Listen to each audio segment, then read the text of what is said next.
local, but due to some circumstances, she will be represented by Dr. W. Gray. Please put your hands together for Dr. Gray. Put your hands together.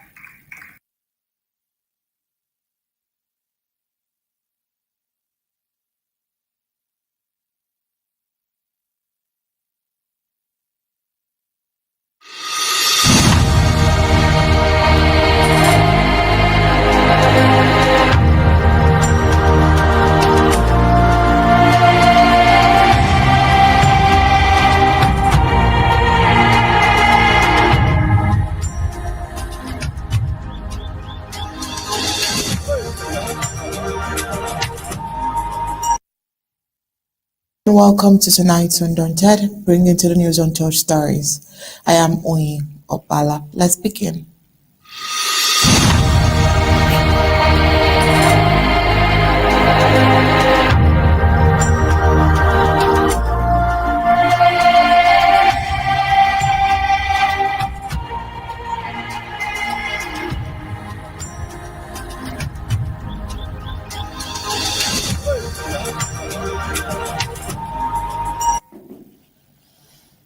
On Wednesday, August 20th, 2025, President Samuel Sako delivered a powerful and unflinching message in an exclusive interview with journalist Paddy King.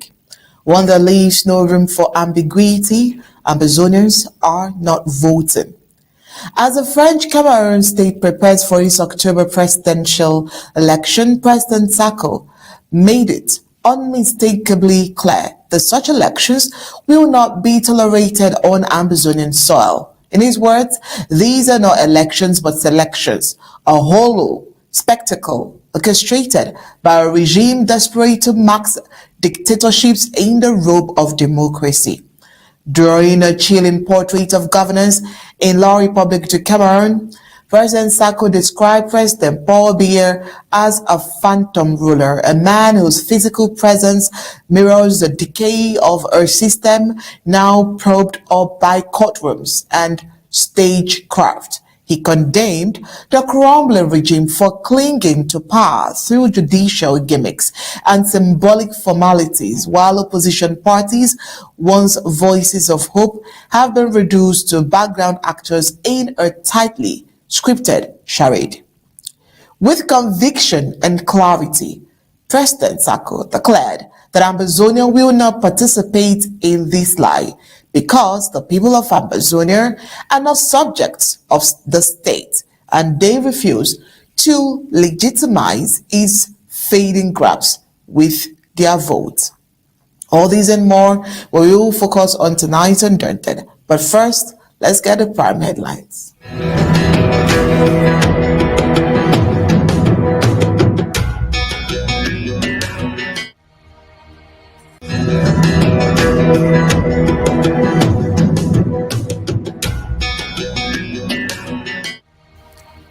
Well, tonight on Prime Headlines, we'll start with tragedy striking in Bamenda. A taxi driver and pregnant woman gets killed in high-speed chase by La République du Cameroun. Also tonight, President Sako declares no election in Ambazonia, calls for lockdown and global awareness of atrocities. Tonight, we take a look at the voice of Ambazonia, talking about this election happening in La République du Cameroun. Also, in Boyer, driver's pothole dodge turns deadly as notorious Mile 16 colonial police extortion post kills many. French Cameroon succumbs to pressure, launches project to rehabilitate Bamenda Road after years of prolonged neglect. French Cameroons exploits the GCE board secretarial workers through campus payment scheme. On the African scene, Islamic State expands in northern Somalia as Puntland forces battle hidden threats and bomb factories. On the global scene, Ukrainian suspects arrested in Nord Stream pipeline attacks. Now let's get the news in full briefings.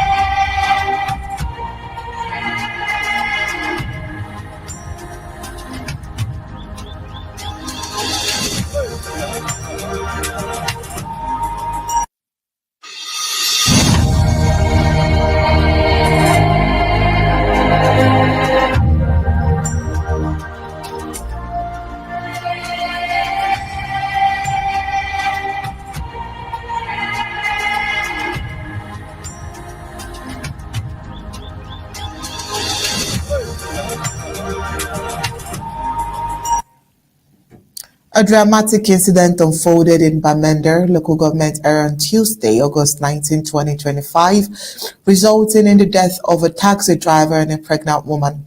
The woman, Sheila Nemo Garbi, was trying and carrying twins and had been shouting for help as she was being transported in taxi. According to witnesses, the taxi was speeding from Small Mankan when it was chased by motorbikes. The driver ignored stop orders at a colonial military checkpoint, prompting the colonial to fire warning shots. The taxi crashed into another vehicle and the driver was shot dead while attempting to flee. Despite an emergency operation, Sheila Garbi and her unborn twins did not survive. Her body is currently at a mortuary while her babies were buried. The incident has sparked criticisms over the La République du Cameroon's military handling of the situation. Eyewitnesses claim that the colonial military was trigger-happy and that alternative methods could have been used to apprehend the driver. These incidents highlight concerns about the professional lapses of La République du Cameroon Army in Bamenda. The motive behind the driver's actions remains unclear, with reports suggesting either an escape attempt or a possible kidnapping. The incident has left many in Bamenda shaken and raises questions about the safety and security of citizens in Bamenda. Barrister Mbeseha, welcome to tonight's Undaunted. Thank you for having me. Right, this report about shooting, that leaves me to wonder why shoot randomly. Are there no measures in other crimes? You want to flee? There are cars that security operatives use to chase offenders. You don't just shoot. But why is it recorded always, time and time again, that in Ambazonia, the La République du Cameroon Army, the French Army, are so excited to pull the trigger? Are there no consequences? And are there no trainings? Well, there ought to be consequences. But are there any consequences? The answer is no. Secondly, the narrative is not what you say. It was not a random shooting. No. Random shooting means spraying the shots all over the place. That's random. What happened in that story, if the narration is correct, if what we have heard is correct, it's not random shooting. It was targeted shooting. They targeted that vehicle. They shot that vehicle which they targeted, and they killed the people that they targeted. So there was no mistake there. There's no error in that thing. They knew a particular vehicle. They knew there was a driver inside. They knew that they were put inside, and they aimed at the vehicle, not to stop the vehicle, but to kill the people who were inside. That's the bottom line. Because if their idea was just to stop the vehicle, they would have shot at the tires. But they didn't shoot the tires, because if you shot the tires of the car, it will blow off. The car is going to stop. When you shoot at the vehicle with live bullets, you know that your goal is to kill the people inside, including, first and foremost, the driver and whoever is sitting inside there. So there was no mistake there. It was something done deliberately, which purpose was attained. They wanted to kill the people who were inside for whatever reason. They wanted to kill them. And so that's what they did. And I think I've analyzed this thing before. Is this new? No. They have done this many other times before. Remember, just a number of years ago, they did this same sort of thing in Boya. Targeted a vehicle, shot it, killed it. The child was being carried to school. What was the consequence of that? Nothing. And so, again, it was not a mistake. It's targeted. We are all aware This is common knowledge. That in Cameroon, generally speaking, they have these controls everywhere, in Douala, in Yaoundé, every street, you find people mounting roadblocks there. But how often do you find them opening live fire on vehicles? Rare. If a driver is just disobeying them, they have the way to stop them. You don't even need to go far, because after every kilometer they are there. Even if you are not there, a car is running at not even at traffic speed. You have the number of the car. That person driving the car can be identified. Even the man goes away successfully. You can identify the car from the number. Proper investigation will find who was driving it. And that's the end of it. And so I think from based on the previous conduct, they intended to kill those people. That woman, whoever was in the vehicle, they intended to kill the person. Why? Because the person was Ambazonian. You see this live opening of weapons on people only in Ambazonia, in Cameroon in particular, but only in Ambazonia. We've not heard where they kill people in Garwa. In vehicles just refuse to stop. Or anywhere else in Cameroon other than in Ambazonia. I'm just giving the first instance in Buea. Far away from Bamenda, this was a repetition of what happened over there. It is reckless disregard of anything called Ambazonia. If you asked them, if you were to go to investigate, which you never investigate, that guy, the policeman, or whether he was the policeman or a soldier, whatever thing he was, would tell you that he suspected the guy in that car or the guys in that car were Amba. And since they have the license to kill whatever thing is called Amba, they shot and killed. And so their action is going to be not to be punished anyway. Rather, maybe in many cases they even decorate the guy for killing Amba. And so this is not a case of random shooting.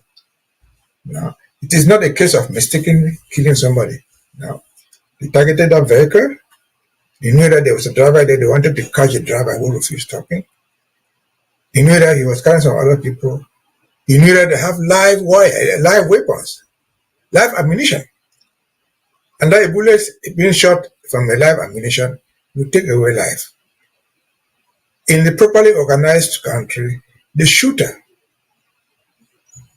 should be charged for murder. Because murder is taking away life intentionally. So this thing was intentional. The gun didn't go off by accident.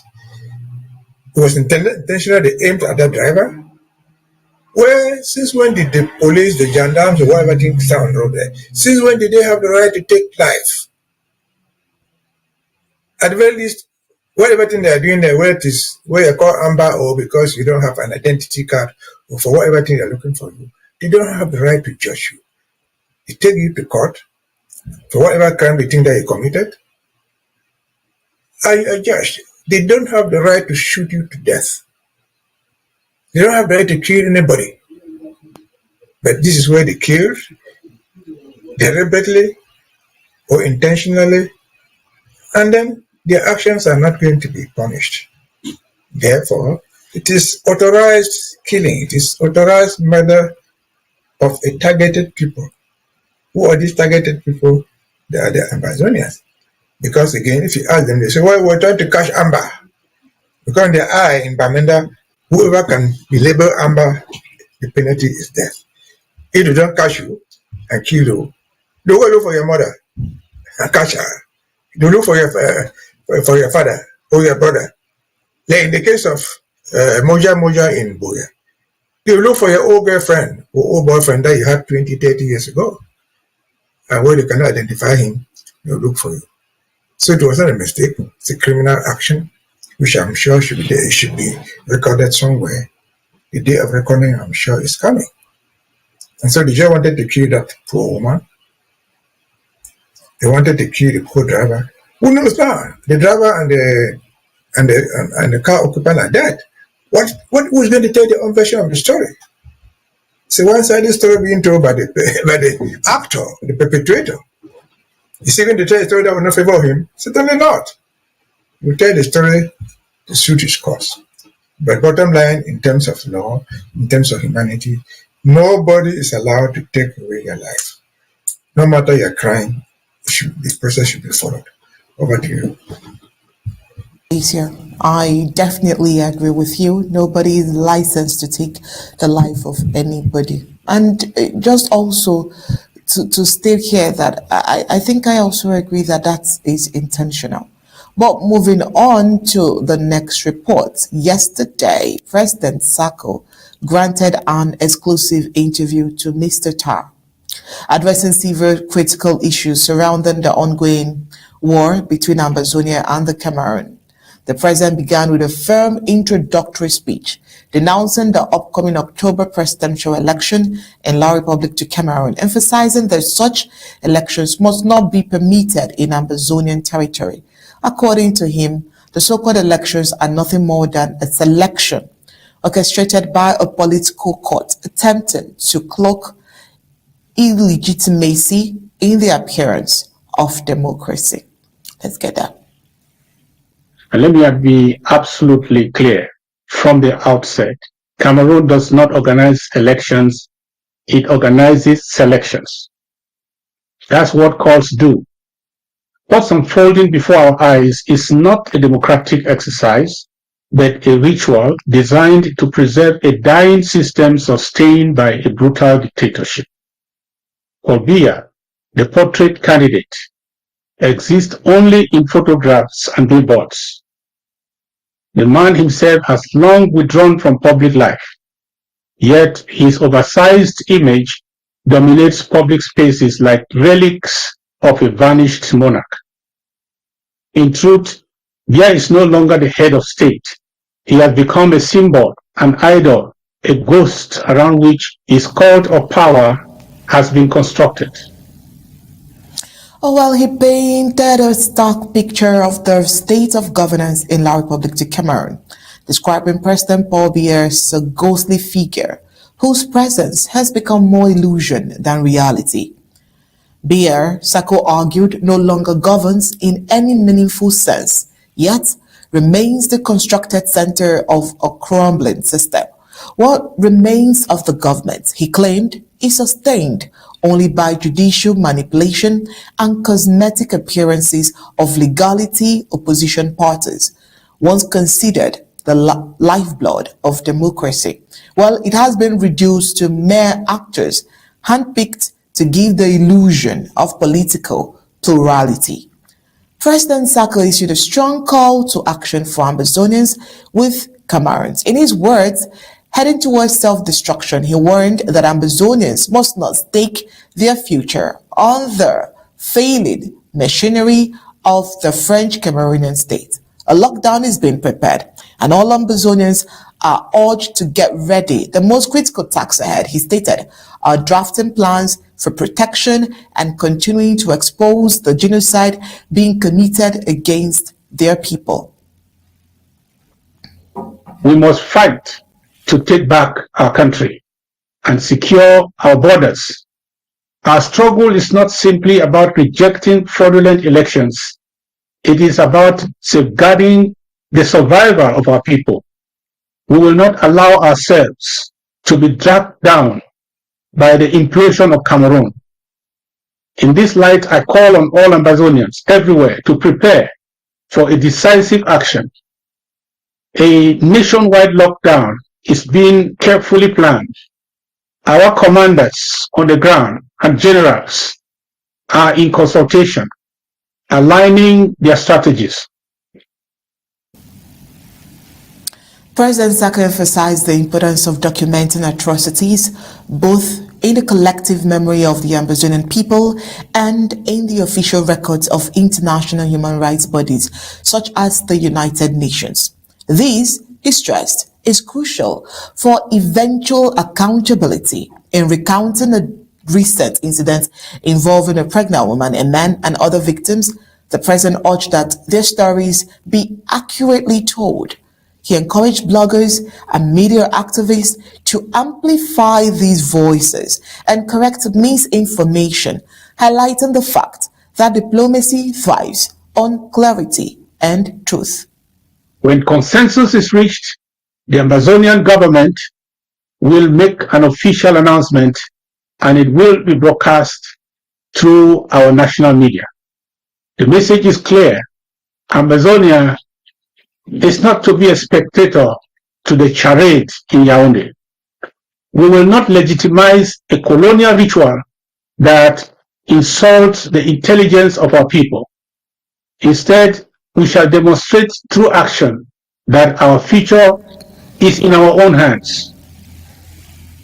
The president also addressed internal issues, advising Ambazonians to avoid unnecessary drama, particularly in WhatsApp groups and other online spaces, and to remain focused on the larger mission, on the issue of lockdowns and the sustainability of long-term resistance. He reiterated that the movement is rooted in peaceful self-defense. Ambazonians, he said, were forced into this position by the violence initiated by La République du Cameroon. The ghost town strategy must continue regardless of external pressure or internal doubts, he asserted.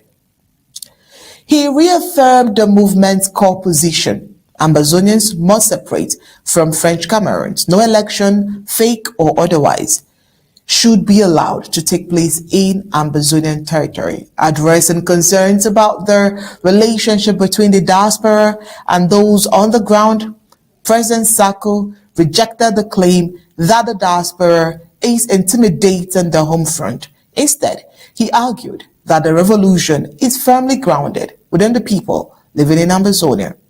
The first shot in these conflicts, he reminded listeners, was fired by La République du Cameroon, not by those seeking freedom. It's just repugnant for anybody to say that the diaspora is orchestrating the mayhem in Cameroon. No. When the resistance started, the demand and the call for change with the consortium, the diaspora was not there. When the La République du Cameroon, when the people on the ground came out in their number, millions, and demanded a return to federation or even separation, all those were all together in the same movement. On the 22nd of September 2017, the diaspora was not there. We were all observing the images from the ground. We were all just offering our own support in terms of opinion to what was happening. We were neither the actors nor the leaders of what was happening. When they decided to use brute force, imprison people, and even disappeared many that have died today, diaspora was not there. Is that called mayhem? That's mayhem. And then they forced those same leaders to the diaspora by the use of force. Many found themselves in the diaspora. Some are still in the diaspora today because of the mayhem that they caused on the ground. They were forced on exile. While in exile, they found a way to express themselves. They were able to say these things without the fear of being targeted and eliminated by the court. And so we joined forces with those of us supporting what was happening on the ground to continue to lend our support to what was going on. So this revolution is not owned by the diaspora. It is owned by the home front. The only thing we do is to give a sense of direction to what is happening. We did not shoot the first shot. Who shot the first shot? That's how to define self-defense. If you don't identify who shot the first shot, who came after the order first, then you will not identify who is self-defending. Throughout the interview, President Sako delved into the historical context of Ambazonian struggle, referencing long-denied equal status that once existed and reiterating that the movement is one of restoration, not rebellion. Sovereignty, he insisted, is the end goal, and it is non-negotiable. The broader objective of the podcast was to ensure that the pain, history, and truth of the Ambazonian people reaches the international community. As the interview concluded, President Sako expressed gratitude to supporters of the movement, including media allies and committed individuals. He pledged to speak only when necessary to maintain clarity and credibility, and promised that the cancer's 3 key detained figures would not spend Christmas in jail, I beg your pardon. The voices of Ambazonians, he concluded, must never be silenced. The world has imposed a media darkness over Ambazonia. We can shine this light and make sure that we force their hands to report correctly. I remember I was speaking to one diplomat recently and talking about our Kansas City 3. I wasn't alone there, I was with other members of government. And the diplomat asked me that, are they the ones who were trafficking guns from the United States? I said, no. So you see, I was confused. I said, okay, it means these people, we know everything of what happened and what did not happen. That this person is a diplomat, a senior diplomat. He doesn't know. He's confusing bananas and oranges. So we have to do a better job. I explained the situation. That I'm saying that if by the time we got there, they have already gotten information through other channels and third-party channels, our conversation would have been, what was their state right now? Not are they guilty or not guilty because of this and that. So this is an assignment for all of us. Well, he mentioned that a few members of the Ambazonian government will meet from September 27-28 in the Constituent Assembly, from local government to the county chairs. The stakeholders are the ones who have a stake and will be able to stick together in defining the future. September from the 27-28, it is the leadership of our struggle from local government to county, from the central government, the leadership, that means all those who hold offices are invited. I will make sure that the steering committee sends out some online invitations so we can be able to filter who is coming in, so that we will give them, everybody will have a badge. We will know those who are participating in person and those probably who may be participating online. Then we are going to make sure that everyone who is participating will be identified, because it's a constituent assembly, and we want to be sure that the voices of those who are qualified really count. All right. A whole lot of other angles to analyze the president's speech from, and Barrister Mbeseha. You can see how we tried as much as possible to try to fix them together, and there were a lot that he said that we couldn't still include in tonight's news. But I love the part where he said he's not going to be talking much moving forward. He's going to allow his actions speak for him. President doesn't talk much. But for this particular interview, I was impressed. What would be your striking point or the angle you admired or got you very interested in the interview of yesterday? Well, I think the president sent out a number of messages, most of whom we already know, but some of which were actually emphasis. For example, we know that in Cameroon today, where the administration of France think that Ambazonia belongs to it, they are preparing to hold presidential elections. We know that practically they are telling Ambazonians, the one they call Angola or Northwest Southwest, to go and join them in their elections, their presidential choice, which the president addressed. It's not an election, it is a selection. But he went further. Even if there was an election, should we Ambazonians take part in it? He said no. Why? Because we're in the struggle for survival, for identification, not for recognition of the state of Cameroon. Elections are meant to select leaders over a given territory. The territory of Cameroon, we should believe we're not part of it. Everybody knows, even internationally, that there's war going on there. What is the war about? Is it about something internal? No. The war is essentially between Ambazonia, which they call Anglophones, and the Francophones. What is it about? It is about institutional restoration. Share the presidency of Yaoundé, whoever becomes the presidency, can he or she throw the election solve our problem? No, they will never give you independence. They are the ones who create the institutions that we're fighting for to restore. And then he added again, this is the selection. Is it possible for them, even in the selection process, to choose an Ambazonian because they are running for it? The answer is clearly no. Because it's based on documented evidence, a historical precedent, that they have stated that what they call Cameroon, which according to them includes the Anglophones.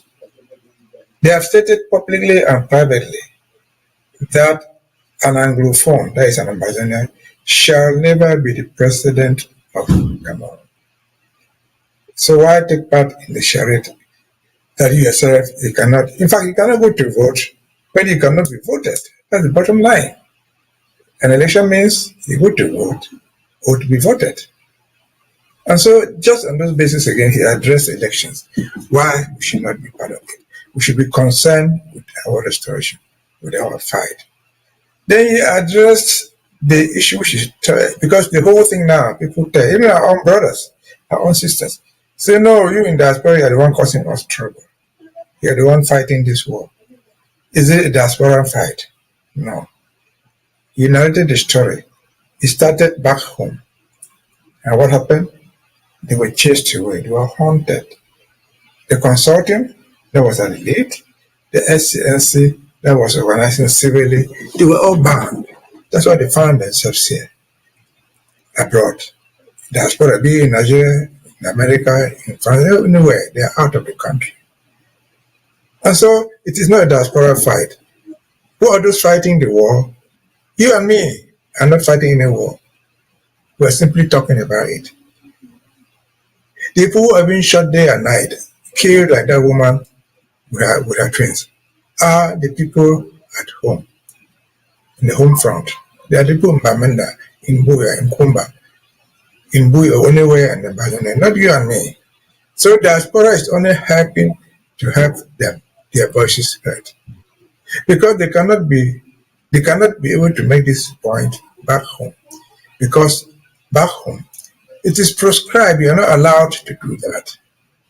And so there's no place where you will stand and talk about this thing. Just talking about it, as we just narrated in the last incident. If they suspect that you are Ambazonia, they will kill you.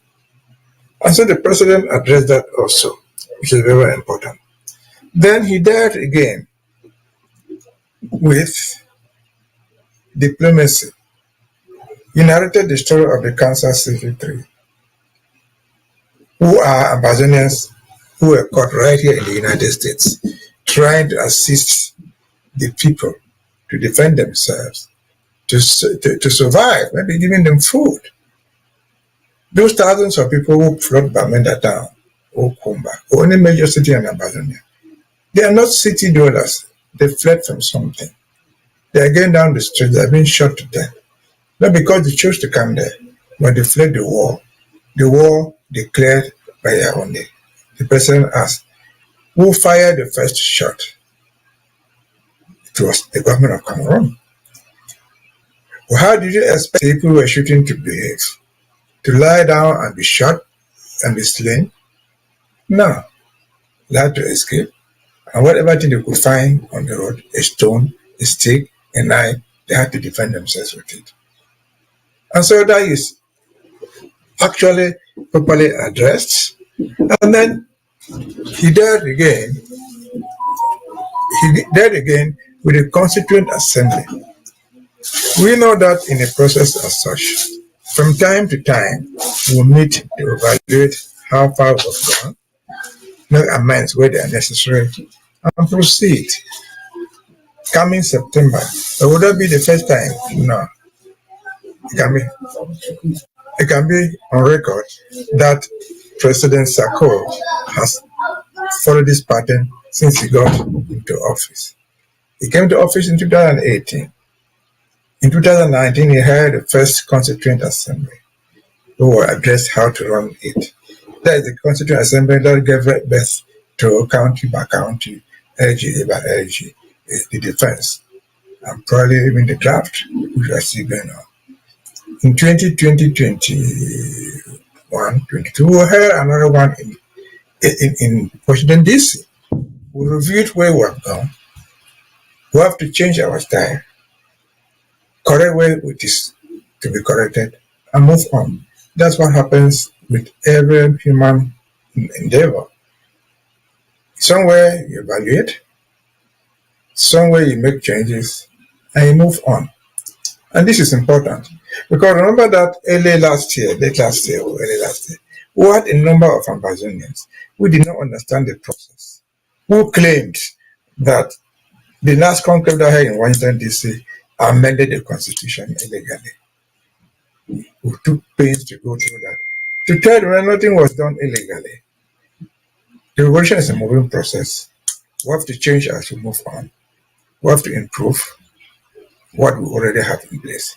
So he addressed that aspect carefully and properly for everybody to understand. And so again, he talked about election. Let me go back to it. He said it is a choice.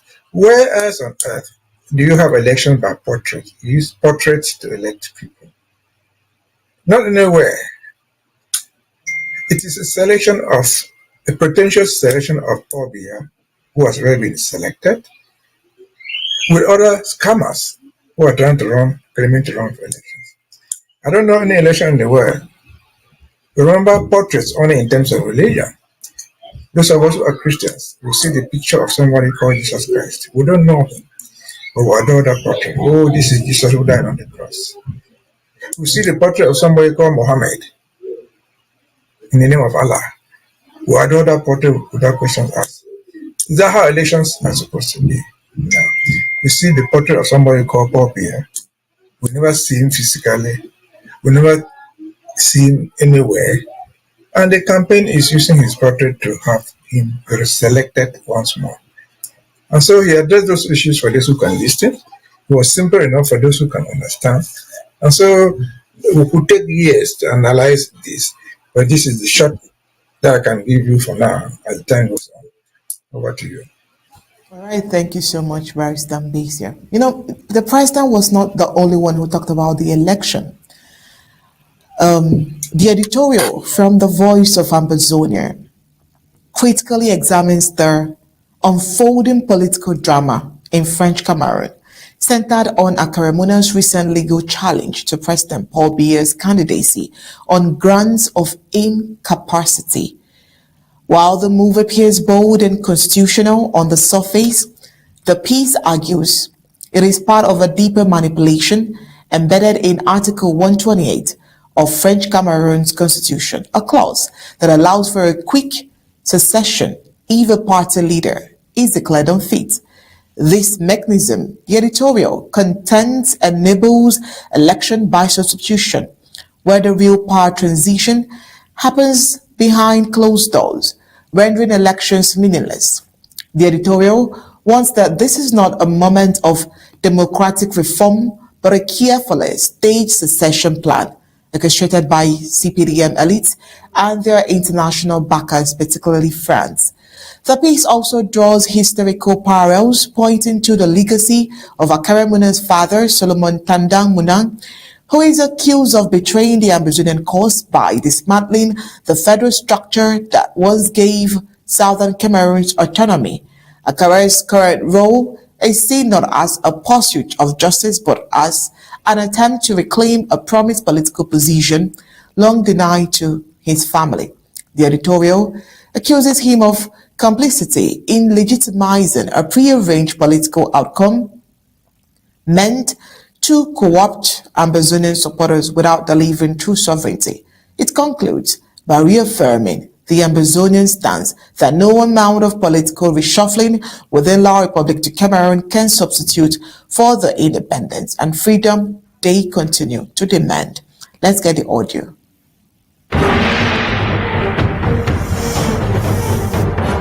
This is the voice of Ambazonia. Truth in resistance, clarity in crisis. Today is Thursday, August 21st, 2025. Today's editorial is titled Selection, Not Election, Article 128 and the Staged Succession in Cameroon. Fellow Ambazonians, greetings. Across La République du Cameroon, headlines are buzzing. Akerimuna has just challenged the eligibility of Paul Biya, claiming the old man is incapacitated and unfit to run. To many, this looks like a bold, courageous move, a lawyer standing up for constitutional order. But let us pause. Let us look closer. What is really at play here? Hidden inside the constitution of La République du Cameroon lies a clause most citizens barely know. Article 128. It says, if the leader of a party is incapacitated, the Constitutional Council may authorize a replacement within 3 days. 3 days. On paper, it sounds like stability. In practice, it is the perfect trapdoor, a mechanism not for democracy, but for what we call election by substitution. The figurehead enters. The ballots are stuffed. Then, the Constitutional Council declares the winner incapacitated, and within 72 hours, like magic,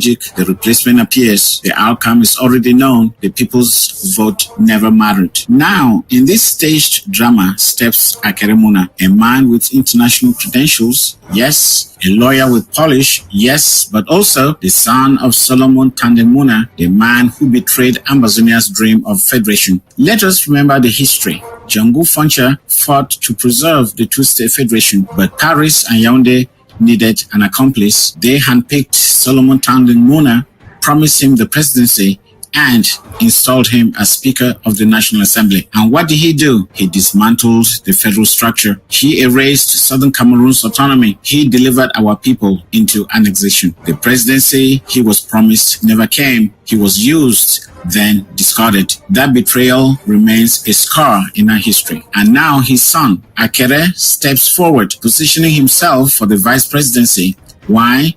Because the reward that was denied his father is now being dangled before him. The betrayal that was never recompensed is now dressed up as an inheritance. The question now is, why now? If Akere truly believed in constitutional accountability, why has he never spoken before? For decades, the country has been mismanaged. Corruption has swallowed resources. Soldiers have slaughtered innocents. The economy has collapsed. But none of this provoked Akere to act. Only now, at election time, does he discover Biya's incapacity? How convenient. Fellow Ambazonians, the president of our government, Dr. Samuel Sako, has already exposed this farce. In a recent televised interview, he declared, this is not election in La République du Cameroon, it is selection. The ballot boxes have already been stuffed. The winner is already known. Now comes the staging, and then the international observers will tell us the truth. Sako's words ring with clarity. What is unfolding is not democracy, it is theater, a drama where the actors are known, the script is written, and the ending is guaranteed. Some argue that Akerimuna is a reformist, that he is taking a brave stand, but many see him for what he is, another Muna, recruited to cover up a pre-arranged succession. France and the CPDM elites know exactly what they are doing. They dangle the promise of a vice presidency. They use a familiar family name to lure Ambazonians back into the fold. But let us be clear, a vice president is not independence. A substitute is not sovereignty. We, the people of Ambazonia, have seen this play before. The genocide, the displacement, the betrayals. These have opened our eyes. No staged substitution can erase the truth. No recycled dynasty can pacify us. No Article 128 can legislate away our freedom. This is not democracy. This is election by substitution. Article 128 is a legal trick. Akerimuna provides the face. France directs the show. And as Dr. Sako reminded us, it is not an election, it is a selection. Ambazonia will not be fooled again because no selection, no substitution can substitute for freedom. This has been the voice of Ambazonia. Truth in resistance, clarity in crisis. All right. Barrister Mbeseha, another evidence that shows the forthcoming French Cameroon's election is a selection. Now, I want to get your extra thoughts on this. Well, I think the only thing that I want to comment on is what Akarimuna is doing. And for purpose of this discussion, I want to give Akarimuna the benefit of the doubt and forget about his father, what his father did or what his father did not do. Akarimuna is an old man by age, he's 70-something years old. He's a very well-educated gentleman, he's a lawyer. He has lived in Yaoundé most, if not all, his life. So he knows the system, or he's supposed to know it. The question that I don't find an answer, which he has to convince many people, is why does Akarimuna think that he can be relevant now? What has changed from what Akarimuna is supposed to know, if he didn't know, in Cameroon politics, in elections? What has changed? Let us be reminded that in 2018, Akarimuna was a candidate for this very same presidential elections. He was a candidate. At the last moment, last minute, he supported Kamto. Kamto was dished out. They claimed he did not win, but they didn't leave him alone. They took him to Condemns and locked him up for daring to say that there was something wrong with the elections. The Condemns is in Yaoundé. Akarimuna is in Yaoundé. Kamto and all his supporters were jailed for as long as they wished. And so again, the question is, what has changed? Why is Akarimuna thinking that he's going to do? What is different between what Akarimuna is going through now and what Nifrudi went through in 1992? In 1992, Akarimuna was in Yaoundé. He had already been a bâtonnier.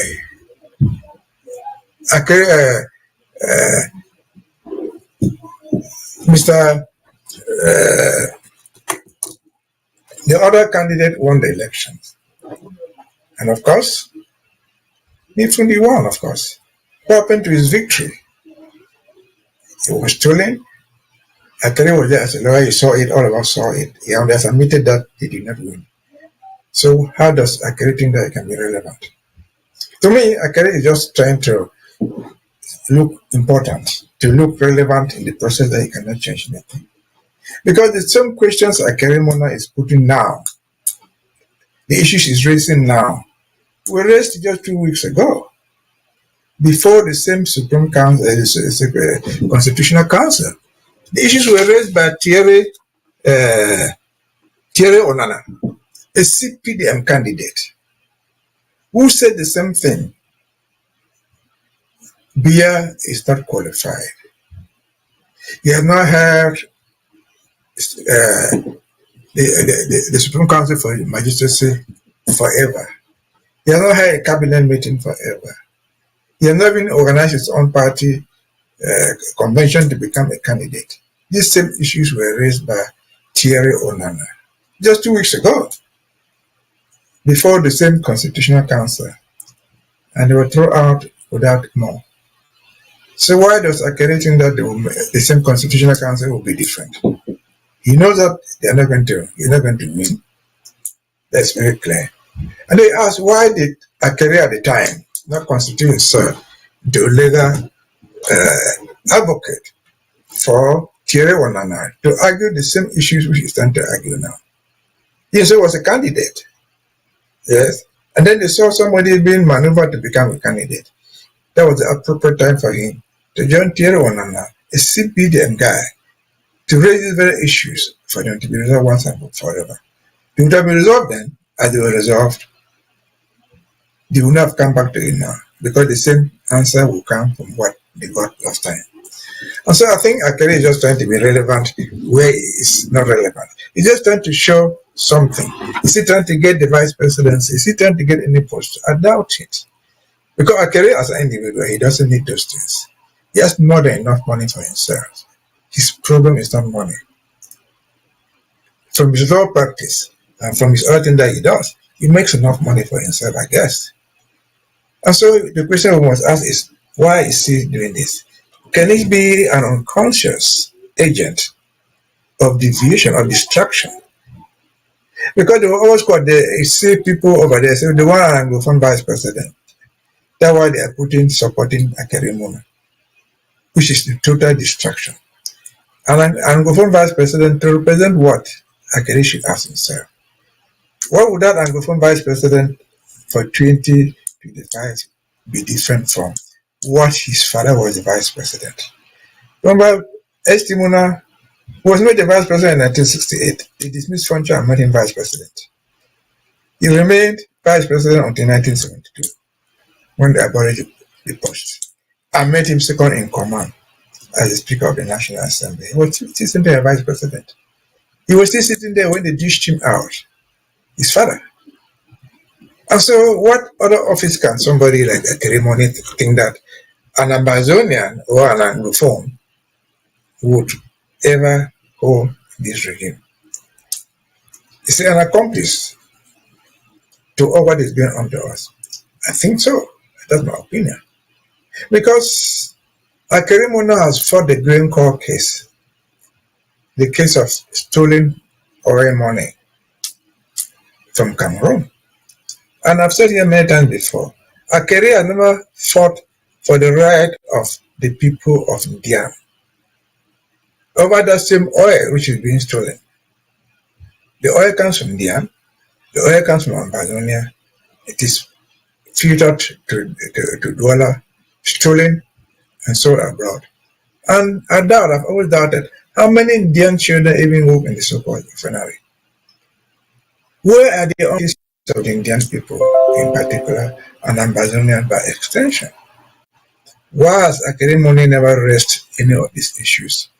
Even from Yaoundé where he sits, he sees something very wrong if they steal the money from Cameroon. He sees nothing wrong if they're stolen from India. He sees nothing wrong if they're stolen from Bakassi or from Ambazonia. And so I think that this looks like some manipulation. Otherwise, it is for him to explain why. What is the difference? What is the difference between what is happening in Yaoundé to Ambazonians and what is happening in Yaoundé to Indian people, to the Bakassi people? And let's not forget, in 2010, there was what we call the Bakassi Agreement, the Green Tree Agreement, where after years of war, they signed an agreement. What was essentially the agreement? The Cameroon government agreed to take development to that area, the Bakassi Peninsula. Develop it to a level that people can live there and don't claim to be Nigerians or anything else. Have they done that? No. They have continued to exploit the oil from there. But the development that they promised officially in the Green Tree Agreement of 2010, which Green Tree was witnessed by the United Nations, Kofi Annan, was witnessed by the American government, was witnessed by France and the UK. They have never respected it. And again, we remember, just a few months ago, what happened in Debato is India. That way they were able to kidnap and capture a sous-prefet. Take him away in a flying boat, just a boat. This guy did not even have a flying boat to attempt to rescue him there. All the oil from there, is that what they could not buy somebody a flying boat to rescue himself in Debato? No. Why? Why? You must ask yourself. That gentleman is a man from Amazonia. And I think I said this before. Another gentleman from our own area was sent to Debato. He didn't even arrive there. He was killed in the 2000s. He was simply killed. He was also going there as a sous-prefet. And so, again, one must have no answers for what Akeri is doing. They left for him to do what he does. But one thing is sure, he's sure in his heart of hearts that he, Akeri, can never be president of Cameroon. Neither can any Ambazonia. It's not me saying it. They have said it from Yaoundé, jamais un anglophone a étudié. So he's just trying to make himself relevant where it's not relevant at all. A career can better be relevant doing something professionally than claiming to be in politics. That would never pay him. It would rather expose him to be a double agent. Over to you. Oh well, Barrister Mbeseha, it's funny how they know, but they still make trials. Probably that's why President Sako referred to opposition as mere actors. But then, in another editorial titled The Power of Globalization, in today's interconnected world, globalization and digital technology have stripped away the secrecy one wielded by powerful states to maintain control. What used to be hidden behind classified files and state propaganda is now exposed in real time by whistleblowers, journalists, and ordinary citizens armed with smartphones. The editorial cites powerful example, WikiLeaks, Edward Snowden, to show how even the mightiest governments are now vulnerable to public scrutiny. No regime, including that of La Republic of Cameroon, can hide behind lies anymore. Even atrocity, burned villages, murdered civilians, displaced communities, is documented and shared globally. The age of invisible crimes is over, and yet, while the truth becomes more visible, accountability remains elusive. The same Western powers that claim to uphold democracy are now caught in webs of contradiction. They denounce tyranny abroad, but enable it through silent diplomacy, weapon sales, and economic aid disguised as humanitarian assistance. The editorial frames these global moments as a shift in power, not from one government to another, but from secrecy to truth. It suggests that information is now the ultimate battlefield, and in this fight, the courage to speak the truth has become the most powerful weapon of all. For Ambazonians, this is both a warning and a call to action. The global system may be riddled with double standards, but in the light of global exposure, their resistance has a louder voice and sharper edge than ever before. Let's get that audio. This is the voice of Ambazonia. Truth in resistance, clarity in crisis. Today is Thursday, August 21st, 2025. Today's commentary is titled The Power of Globalization, Secrets Fall, Hypocrisy Exposed. Fellow Ambazonians, for decades, governments survived by hiding the truth. State secrets, classified files, and propaganda gave them power over ordinary citizens. But today, globalization and digital technology have shattered that monopoly. Think of WikiLeaks, which exposed wars and secret alliances. Think of Edward Snowden, who revealed that America, while preaching democracy, was spying on its own people and the whole world. And regimes like La Republique du Cameroon can no longer hide their crimes. Every burning village, every massacre, every victim is captured on a smartphone and sent across the globe. The world cannot say, we do not know. But here is the bitter truth. The very Western democracies that shout about freedom are drowning in hypocrisy. They send humanitarian aid that is really cover for political control. They condemn Russia but ignore Cameroon. They talk about peace but sell weapons to killers. The Biden administration stands guilty. In Washington, strong lobbying opened the floodgates of money to Paul Biya's genocidal regime. While Ambazonians were slaughtered, America went further, using the Patriot Act of 9/11 to jail Ambazonia activists in the United States. Freedom fighters were branded as criminals, while the real criminals in Yaoundé were bankrolled. This is the power of globalization. It exposes lies and strips away the mask of democracy. And now a new doctrine is rising. Some call it the Trump Doctrine, echoing the old Monroe Doctrine that once protected South America from European powers. But today, the battlefield is not land, it is information. The question is no longer whether governments can keep secrets. They cannot. The question is whether they can survive when their people and their enemies see everything. Fellow Ambazonians, in this new world, truth is the ultimate weapon. and it belongs not to the state, but to the people who dare to speak it. This has been today's commentary from the voice of Ambazonia. Truth in resistance, clarity in crisis. The power of globalization. Barrister Mbeseha. We do not have so much time. You may want to give us a few of your thoughts in some sentences. Yes. The power of globalization can be simply put like this. What they kept as secrets was just knowledge, was technology. But that technology and the knowledge, that was once upon a time the exclusive property of the white man, of the colonial master, has ceased to be that. They have not been able to patent knowledge for themselves. It is out for everybody to grasp, even the sons of slaves, the sons and daughters of the poor can go to school and learn nothing. And therefore, there's no way where you can hide. Truth comes out, whether you like it or not. This morning, I remember, we were on the ABC, this same ABC, we were analyzing the Lake Nyos episode of 1986. It has not dawned on people. It's now public. That the Lake Nyos thing that was sold out as an accident, some oxygen coming from the lake, was just all fabricated.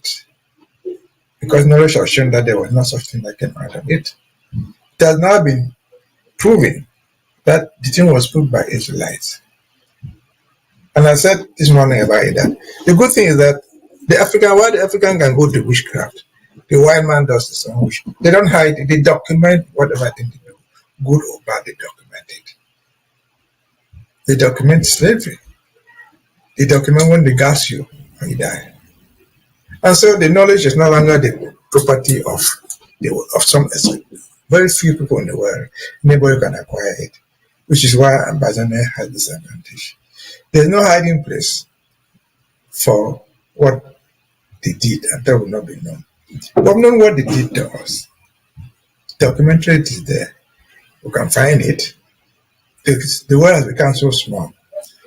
If the world was not small, we will not have what we have.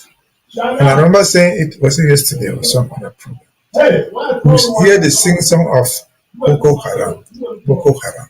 What is Boko Haram? Is it an invention from the sky? No. This group of people sitting somewhere between Nigeria, Cameroon, Chad, Niger, and those northern countries. They are all black people. Why are they doing this and going free? Then you find these African people, the one being between Nigeria, Cameroon, Niger, and those countries, their military is more than 500,000 people. Then the one being 100 people from Europe. 10 Americans or 50 Americans, they come and sit somewhere in the Sahara and say they're fighting Boko Haram. Who is Boko Haram? And even despite their presence, they'll go around and kill everybody. They will never come near their camp. Why? Because they have to know that they see him coming. But they will not report that they see the very Boko Haram going to capture children in Garwa or Yabok. Why? It still has become so global. The very knowledge that they're coming to pretend to say to you, your own child can go to school and learn that thing. If you cannot learn it, with the money we can buy somebody who has acquired that technology. So the world has become so small. There is nothing like big or small intelligence. It was Snowden that which is mentioned in that video. He was an inconsequential man. An activist call it. But he brought America to its knees by revealing what they never knew would be known to the world. Cameroon can do what they like. They have murdered Anglophones. We just sat here a few minutes ago. They killed a woman. They killed a driver for no reason. They killed her with her twins. Well, they tried to fabricate a story. It did not work. They went to Ngaribu and did that thing. It became so global. They had killed a woman and her children in the north until they could hide. They were caught hands down, and they confessed to doing it. So the world has become so small. It It is not the size of the people which is important. It is the skills that we have. And in terms of skills and knowledge, Ambazonia has them. We have it 10 times over the Republic of Cameroon. And I will challenge them, God willing, when we become fully functional in Boya. I can guarantee you 80-90% that the people will come to us to learn that thing. In spite of their 20 million population as compared to our 8. They will come to learn from Ambazonia. They will come to our schools to learn that knowledge which they thought was honor for them because they had the physical power. No. The year of fighting wars with tanks and so on is gone. We can fight the whole war with our telephone. You can detonate a bomb with a telephone. And so globalization has come to liberate us, has come to make the invisible visible, has come to awaken the power of the unknown. The once upon a time, the neglected people. The once upon a time, the slave has become the slave master. And so that is what it is. We thank whoever produces Dr. Mungwa for that insight. We thank our president for his foresight and his in-depth analysis of issues. Dr. Sako is not a political scientist. He's probably just a pastor. But the insight that he has about these things that have been around us, I tell you, beats my imagination as well. Beats the imagination of many others who have PhDs in those things.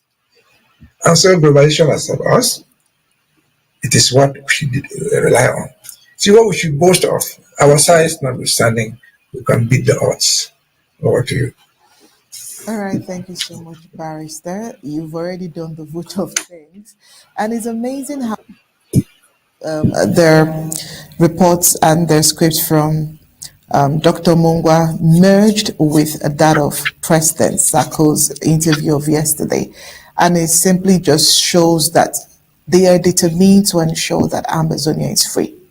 Barrister Mbeseha, is at this juncture that we'll let you go, knowing that we are fast running out of time, because we believe that on Saturday, when we come together, we'll definitely have enough to discuss on.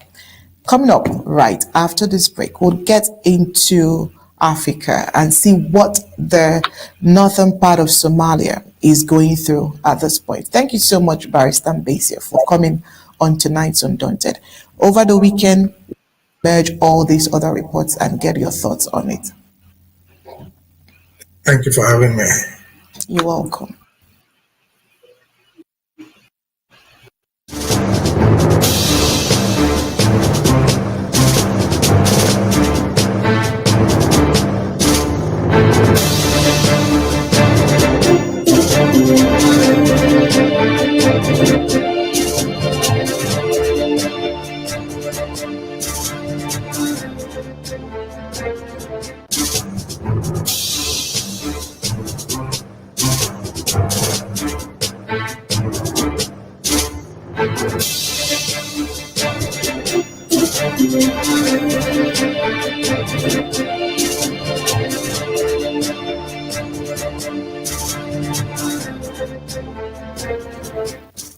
Islamic State is intensifying its presence in northern Somalia, particularly in the rugged terrain of the semi-autonomous Puntland region, according to a recent report by Sky News. Despite significant efforts by Somali forces to contain the insurgency, the group has managed to establish fortified positions, including a network of cafes and bunkers. Puntland's regional forces have been leading the charge against the militants, often facing treacherous conditions, deadly ambushes, and improvised explosives devices hidden across the landscape. News reports shows that recent military operations have yielded significant breakthroughs, including the discovery of a sophisticated bomb-making facility. The facility was reportedly used to manufacture explosives for drones, rockets, and suicide vests, evidence of an increasingly advanced threat.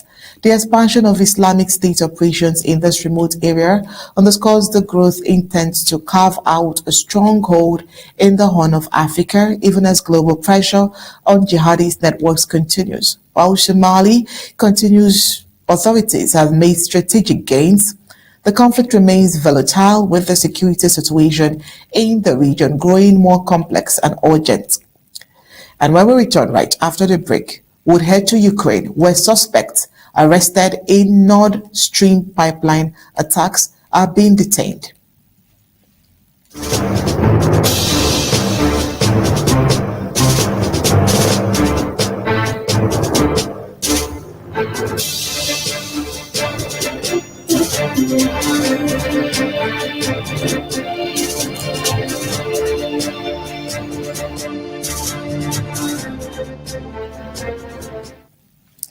Italian police have detained a Ukrainian man accused of involvement in the 2022 explosions that damaged the Nord Stream gas pipelines, a key case that has fueled geopolitical tensions since Russia's invasion of Ukraine. Germany's Federal Prosecutor's Office confirmed the arrest, identifying the suspect only as Sehi K on the privacy laws.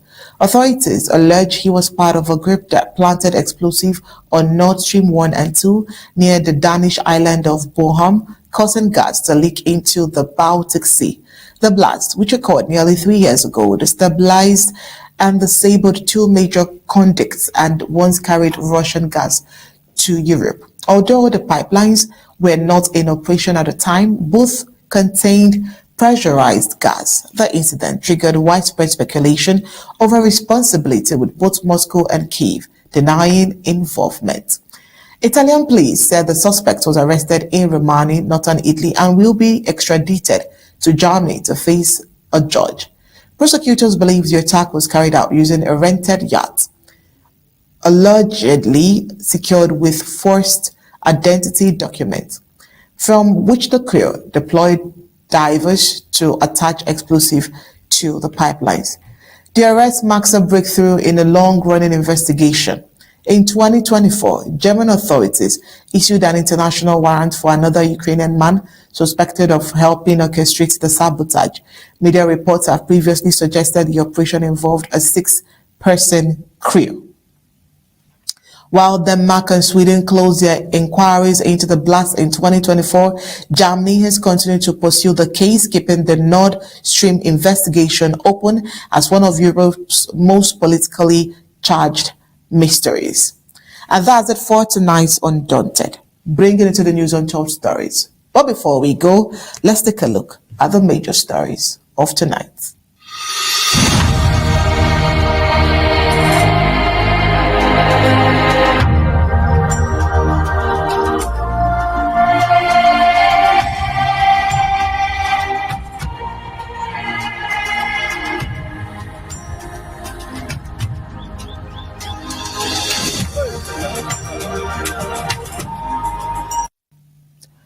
Tonight on Undaunted, we told you the tragedy struck in Bamenda as taxi driver and pregnant woman got killed in high-speed chase by La Republic to Cameroon. Tonight, we took exclusive analysis on President Sako's interview, where he said there is no election in Ambazonia. Also tonight, we delved into the voice of Ambazonia and checked on the issues of selection, not election. On the African scene, we told you that the Islamic State has expanded in northern Somalia as Puntland forces battlefield hidden threats and bomb factory. While on the global scene, we told you that Ukrainian suspects arrested in Nord Stream pipeline attacks are still in custody. That's it for tonight's Undaunted. Bringing to the news untold stories. Special thanks to Barrister Mbeseha and the team of technicians behind tonight's production. Until we see you next time, it's good night and God bless.